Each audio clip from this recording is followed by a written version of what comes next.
Welcome back. Come in, find a comfortable spot, and let's close the door on the noise of the outside world.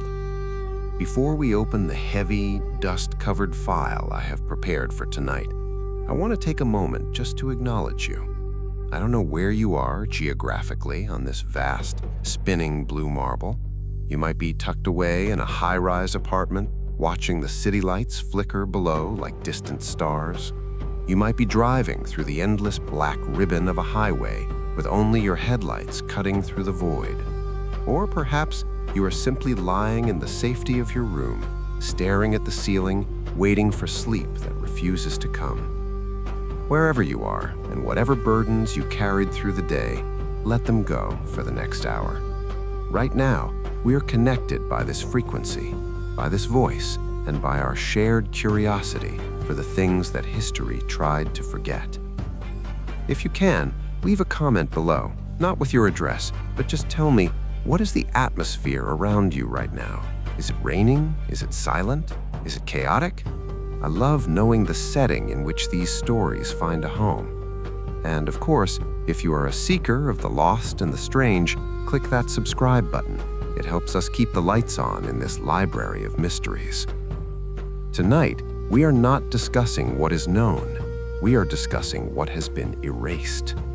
History, you see, is not a solid stone. It is more like a block of Swiss cheese, full of holes, gaps, and empty spaces.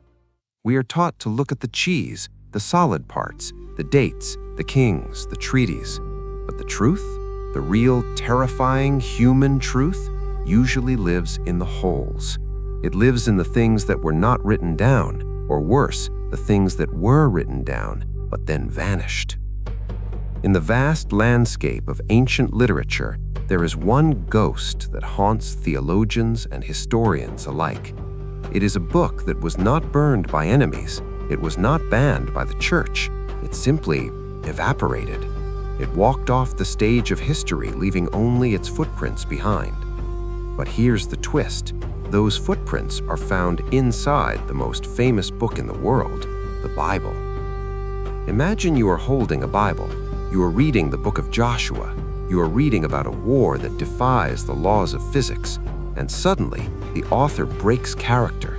He stops narrating. He looks directly at the reader, at you, and essentially says, "I know you don't believe me, but I have proof.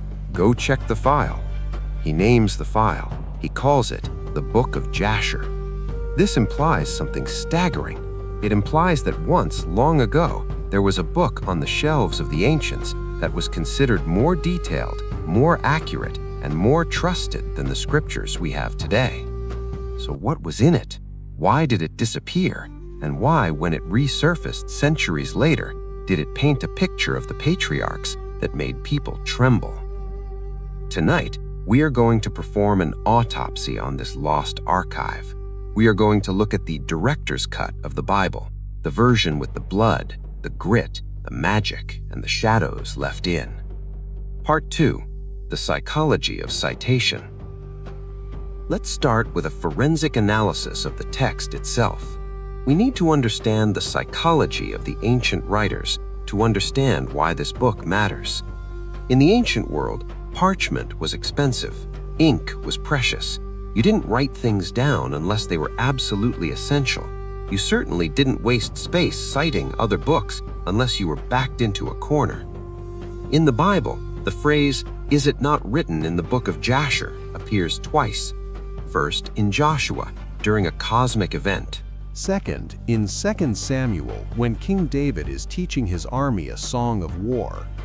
Think about the position of the writer of Joshua. He is recording the history of his people. He gets to a part where the sun stops moving. He knows, as he writes the ink onto the scroll, that future generations will call him a liar. He knows this sounds impossible. So, he appeals to an authority. This tells us three critical things about the Book of Jasher in the ancient mind. It was accessible. It wasn't a secret scroll for priests only. The writer expected his audience to be able to find it. It was secular. It likely wasn't a holy book of laws, but a civil record, a military history, a collection of war songs, a chronicle of heroic deeds. And it was the standard.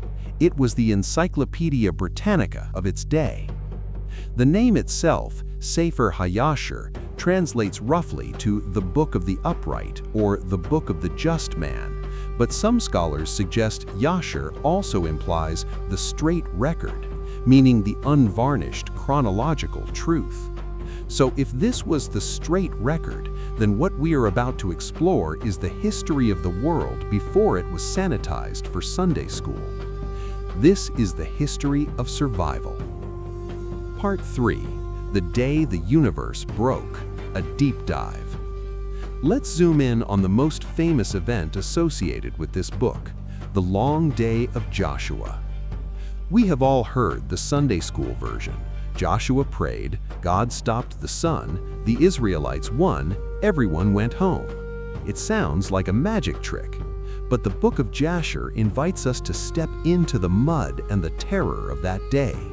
It treats the event not just as a miracle, but as a cataclysm. Let's apply some modern science and human psychology to the scene described in Jasher. We are in the valley of Ajalon. The Israelite army is chasing the Amorite coalition. These are men who have been hacking at each other with bronze swords for hours. The smell of copper blood, sweat, and bowels is thick in the air. Adrenaline is crashing. They are exhausted. Joshua realizes that if the sun sets, the enemy knows the terrain better. They will hide in the caves and the wadis. The war will drag on for years. He needs light. So the command is given. The sun stops. Now pause and imagine the sensory experience of this. If the Earth stopped rotating, the silence would be the first thing you noticed. The wind, which is driven by the planet's rotation and temperature changes, might behave erratically or die down completely. The birds would stop singing, confused by a twilight that never turns to night. The Book of Jasher describes the psychological impact on the enemy. The Amorites didn't just see a tactical disadvantage, they saw a theological nightmare. They worshipped the celestial bodies. To them, the sun and moon were gods. When the sun refused to set, it wasn't just extra light, it was their gods realizing they had been conquered by a greater power. They were paralyzed. Jasher adds details that are terrifying. It speaks of a hailstorm, but not of ice. It describes great stones falling from heaven. Imagine the sound, the sky turning a bruised purple, the sun hanging motionless like a watching eye, and then the roar of meteorites crashing into the enemy ranks, the ground shaking, the dust rising to choke the lungs. In Jasher, the victory wasn't clean. It was a massacre fueled by cosmic horror. The text implies that the enemies didn't fight back in the end. They were too busy screaming at the sky, trying to understand why the universe had broken. This is why we need Jasher. It reminds us that ancient warfare wasn't a painting in a museum. It was loud, dirty, scary, and confusing. It reminds us that when the divine interacts with the mortal world, it isn't gentle, it is traumatic. Part 4. The Boy in the Cave, the Lost Origin of Abraham. Now let's travel back even further. Let's talk about the man who started it all, Abraham. In the standard canon, Abraham appears fully formed at age 75. He is already wise, already faithful. It's almost boring. It makes him hard to relate to. Who is born with perfect faith? No one. The Book of Jasher gives us the missing prequel, and it reads like a psychological thriller mixed with a dystopia. Jasher introduces us to the villain, Nimrod. You might know the name, but Jasher gives him a personality. Nimrod is the first king of Babylon. He's the first man to wear a crown. He's the architect of the Tower of Babel. He's a man obsessed with legacy and control. He represents the state in its most oppressive form. According to Jasher, On the night of Abraham's birth, Nimrod's astrologers saw a portent. A star from the east raced across the sky and devoured 4 stars from the 4 corners of the heavens. This is a classic Messiah archetype. The king fears the child. Nimrod orders a slaughter of all male infants. Abraham's father, Terah, is a high-ranking general in Nimrod's army.